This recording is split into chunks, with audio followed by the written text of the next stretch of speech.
नमस्कार। आप सभी लोग देख रहे हैं पिछड़ा दलित आवाज। हमारे साथ हैं ऋषि पाल जी, जो शिक्षा मित्र संघ के जिलाध्यक्ष हैं फर्रुखाबाद के।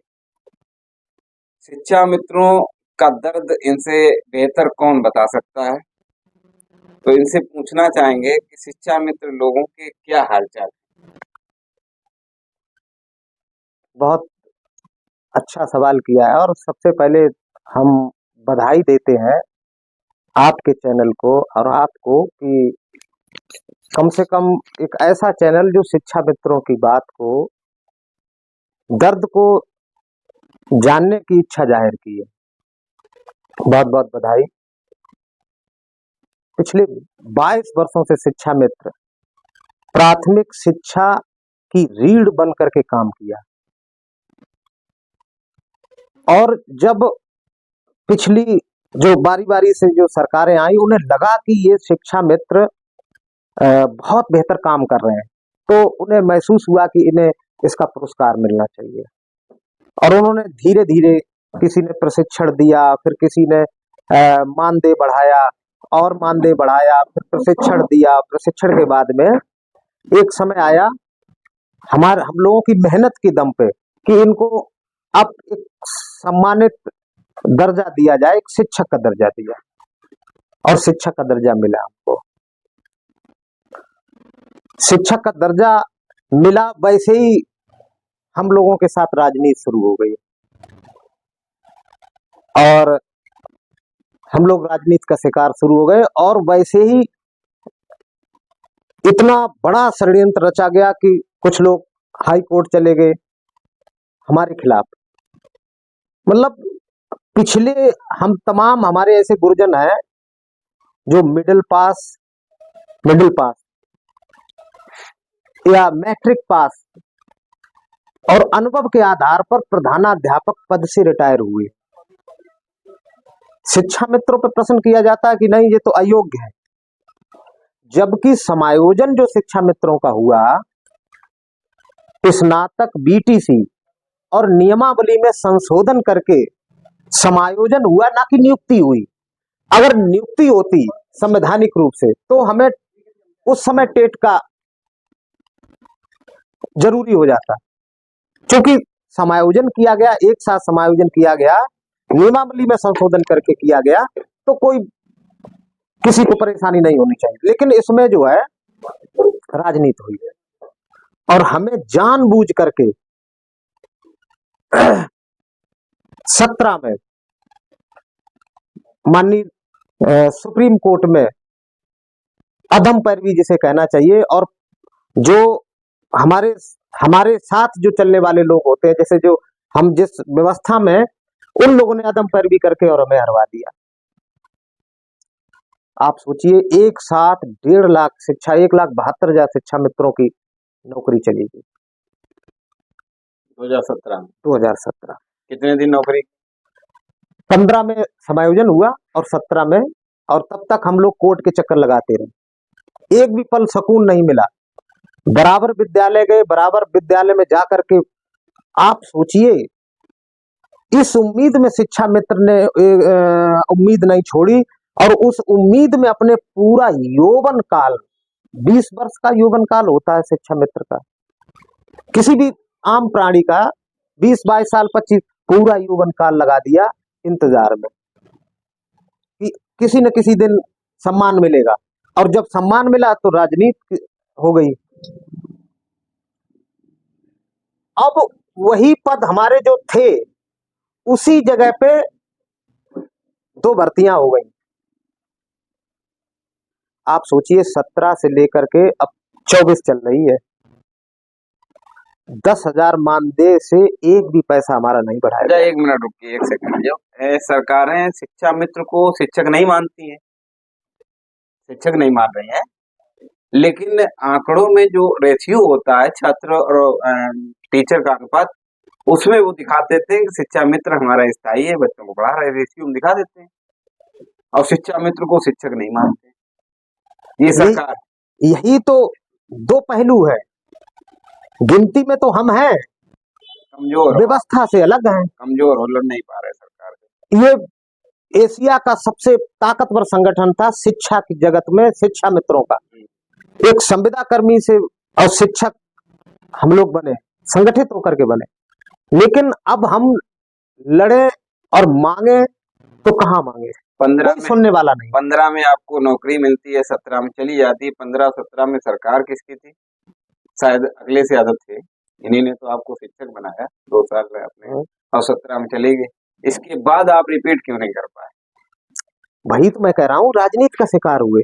अब आपको कोई चीज मिल गई है, आप संतुष्ट है, खुश है। अब हमें या तो उतनी चीज मिल जाए या उससे अधिक मिले। अब तो शिक्षा मित्र चाह रहा है कि हमारा भरण पोषण के लिए मानदेय भी बढ़ जाए, तब भी तो। अब इसके लिए आप कह रहे आप संगठित नहीं है, बहुत बड़ा आंदोलन हुआ और जिसमें प्रमुख सचिव जी ने एक कमेटी गठन करके, हाई पावर कमेटी का गठन करके, और उसका पूरा बाकायदा प्रोग्राम हुआ। 5 सदस्य, सबके रिपोर्ट्स लगी, रिपोर्ट लग करके और पूरी फाइल शासन में गई जी, शासन में गई। और धीरे धीरे तब तक चलती रही और उसके 4 दिन के बाद आचार संहिता लग गई। नहीं तो फिर ड्राइवरों की तरह स्ट्राइक करिए ना, उन्होंने दिल्ली सरकार हिला दी, आप राज्य से क्योंकि हम शिक्षक हैं और मर्यादा में हैं, और शिक्षा मित्र हमेशा मर्यादा में रहे और शिक्षा की गुणवत्ता से समझौता नहीं किया। तो उम्मीद है, हम लोग आंदोलनकारी हैं, किसी न किसी दिन जिंदगी के अंतिम पड़ाव पर भी किसी न किसी दिन जरूर सफल होंगे।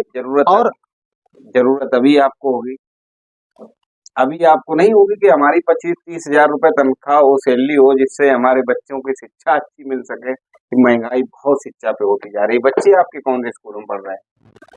देखिए 10,000 में शिक्षा मित्र प्राइमरी में पढ़ रहे हैं या कहाँ पढ़ रहे हैं बच्चे? 10,000 रुपए में आप समझ सकते क्या हो सकता है? किचन नहीं चल रहा। कहाँ, हाँ, क्या हो सकता है ये आप समझ रहे होंगे। 10,000 रुपए में उन परिस्थितियों में शिक्षण व्यवस्था का आज भी वही है, शिक्षा मित्र संभाले हुए हैं। और इसके बाद अपने माता पिता की दवा का भी इंतजाम करना। अब तो बच्चे भी बड़े हो गए, उनके शादी ब्याह, आप पढ़ाई से भी और आगे निकल गए, उनका शादी ब्याह बहुत, मतलब 10,000 के आसपास शिक्षा मित्र आत्महत्या कर चुके हैं। 2 साल बीच में आप 30,000 नौकरी सैलरी पा चुके हैं और फिर आके 10 पे पटक दिया है। 10,000 मिल रही है, 10,000 रुपए मिल रहे, 10,000 पहले 2 साल 30,000 मिले। तो वही चाशनी खाने का मन पे, जो मिठाई बोलते हैं अच्छी वाली, ये खाने का मन 2 ही साल, मतलब 2 ही साल खाने में गए, इसके बाद नहीं मिल पाई है। इस पे दुख नहीं ये कर सकते हैं और बराबर कर रहे हैं, प्रयास में कोई कमजोरी नहीं। यदि ये इस दर्द को, अब वही तो हम समझ रहे हैं कि इस दर्द को समझे तो कोई। माननीय मोदी जी ने बनारस में कहा था कि शिक्षा मित्रों की जिम्मेदारी मेरी। माननीय प्रधानमंत्री जी के कहे हुए शब्द अध्यादेश, मतलब शासनादेश बन जाता, ये मैंने सुना है, आप करेक्ट कर सकते हैं। कोई भी संवैधानिक पद पे बैठे हुए जो ऐसे हुए, उन्होंने कहा कि जिम्मेदारी मेरी।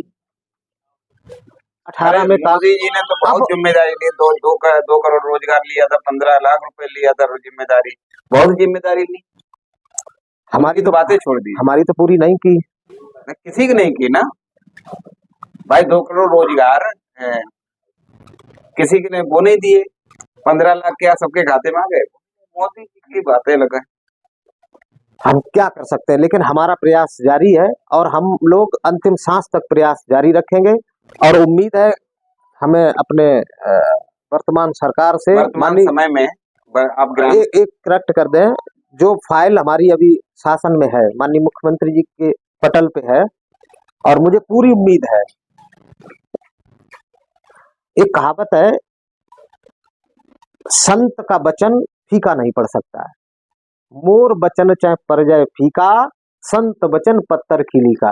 एक उम्मीद है योगी जी से, माननीय मुख्यमंत्री जी से, कि वो संत है, हो सकता है इनके शिक्षा मित्रों की समस्याओं को सुन ले। संत और नहीं तो संत कहाँ है? वो तो डिबेट में हमने कहते सुना है, उन्होंने कहा कि मैं क्षत्रिय कुल में जन्म हुआ मेरा, वो तो अपनी जाति बताते हैं। संत कैसे आप उनको कह सकते हैं? अब चूंकि भेष हम देखते हैं संत का है, तो हम उसी रूप में उन्हें देख करके संत कैसे कह सकते हैं? संत थे तो उनको गद्दी की क्या जरूरत?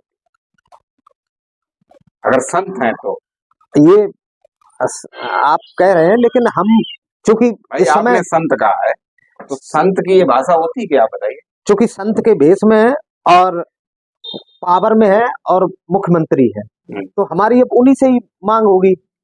और जो भेष उनका दिखता है उसी भेष में हम बात करेंगे कि हाँ वो एक संत के रूप में है, और पहले उनका जो बैकग्राउंड रहा वो संत से ही रिलेटेड रहा। नहीं, हम तो नहीं कह सकते उनको संत, क्योंकि जो वक्तव्य आते हैं वो एक संत की परिभाषा नहीं होती है, ठीक है। अच्छा, दूसरा, आप शिक्षा मित्र हैं, गांव से जुड़े हुए हैं, गांव के करीब जो बच्चे होते हैं उन्हीं को पढ़ाते हो।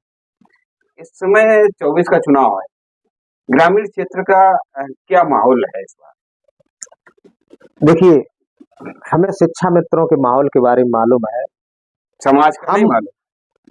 रहते हैं, समाज का भी मालूम है, लेकिन जो जिस गरीबी में, जिस दुख में, कष्ट में शिक्षा मित्र जी रहा है, तो वो बहुत पीड़ा देगा। क्योंकि आप शिक्षा मित्र संघ के जिला अध्यक्ष हैं फर्रुखाबाद के, तो बहुत से आपके लोग हैं, बहुत से आपके, वो नहीं बताते हैं कि समाज में क्या है, क्या नहीं बदलाव है, चाह रहे हैं समाज कि नहीं चाह रहा है। देखो, क्या समाज तो चाहता है कि अब से और बेहतर हो सकता है इनसे भी कोई और बेहतर आए जो और बेहतर करे। मतलब मोदी जी से बेहतर कोई आ सकता है? हम मतलब समाज जो आपने समाज की बात करी, बहुत से लोग मिल जाते हैं, कह देते हैं कि नहीं बेहतर से बेहतर होता रहता है तमाम। हम एडवर्टाइज देखते हैं कि उन्होंने कि ये और इससे तो हो सकता है कि हो, लेकिन हम चूंकि जब तक कोई दूसरा आएगा तब तक शिक्षा मित्रों की जिंदगी खराब है। हम तो चाहते हैं कि माननीय मुख्यमंत्री जी शिक्षा मित्रों की पीड़ा को सुन लें, और जितना जल्दी हो उतनी जल्दी सुन लें, और उनके पटल पे फाइल है, और माननीय प्रदेश अध्यक्ष शिव कुमार शुक्ला जी और महामंत्री सुशील यादव जी पूरी क्षमता के साथ लगे हुए हैं, और पूरी उम्मीद है कि जरूर शिक्षा मित्रों की बात सुनी जाएगी जी। अच्छा, 24 का चुनाव इसमें सर पे है, बिल्कुल उस पे नहीं बोलना चाहेंगे। अब चूंकि हम लोग काम कर रहे हैं शिक्षा विभाग, शिक्षा मित्र परिवर्तन चाह रहे हैं कि नहीं चाह रहे, बदलाव चाह रहे हैं, इतना बता दो। अगर हमारे लिए कोई बेहतर कर सकता है तो हमें पहले हमें मैनिफेस्टो में शामिल करें। मैनिफेस्टो में आप हम पहले बोल चुका, समाजवादी सरकार ने 22 के चुनाव में मैनिफेस्टो में दिया था। आभार व्यक्त करते हैं हृदय से। फिर क्यों चूक गए आप लोग? उन्होंने मेरे साथ किया। 1,35,000 हो, 1,35,000 क्यों चूक गए? उन्होंने मेरे साथ किया, हम मानते हैं, एहसान बंद है।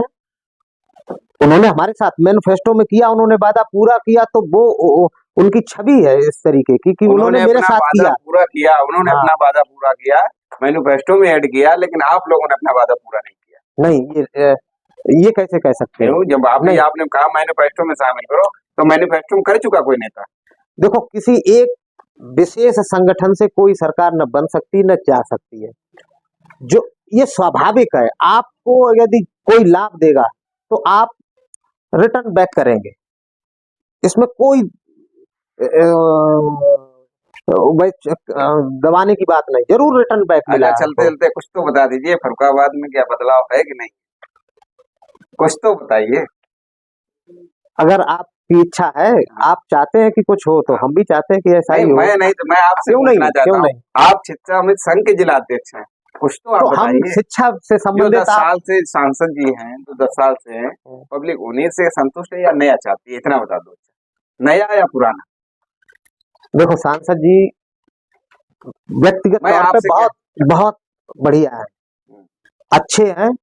अब चूंकि हमारे कार्यों में अभी तक सांसद जी ने कभी सदन में शिक्षा मित्र के लिए बोले? मेरे बीच में आए, हमने उन्हें फोन किया, बीच में लखनऊ में थे और हमारे धरना में आए और सांत्वना दी जब समायोजन निरस्त हुआ। तो ऐसा नहीं, वो व्यक्तिगत तौर पे ठीक है, लेकिन आपने एक बात कही कि चूंकि हम तभी इस चीज को महसूस करेंगे कि हाँ, शिक्षा मित्रों का दर्द अगर सुन लिया जाएगा तो शिक्षा मित्र फिर निडर है, वो झंडा उठा करके साथ मेरे क्वेश्चन से आप इधर उधर चले जाते हैं, हम पूछ रहे हैं नया कि पुराना है वाला सही है? देखो, ये जनता डिसाइड करेगी। नहीं, आप कुछ तो बता दीजिए, ये आप भी तो एक जनता है, हम जनता हैं, नहीं देंगे? हमारे ये आपका सामने जो परिवार चुन नहीं करके है, आएंगे हम ये उससे आप मांगने परिवार लगे। नहीं है क्या? परिवार है, तो परिवार परिवार वोट नहीं करेगा? परेशान है, परिवार वोट नहीं करेगा? परेशान है, दुखी है, परेशान है वो। अच्छा, दुखी परेशान है बिल्कुल, तो मैं समझ जाऊं, इसमें कोई तो शंका नहीं। मैं समझ रखूं कि हाँ परिवर्तन चाहते अब हैं। ये अगर जनता, दुखी है आदमी तो जरूर कुछ ना कुछ भाई नए की तरफ जाएगा जिससे दुखी है। अब जनता जो है आप जनता उसकी, में है, बिल्कुल जनता में है। हाँ तो आप परिवर्तन चाहते हैं। जनता चाहेगी तो हो जाएगा, निश्चित हो जाएगा।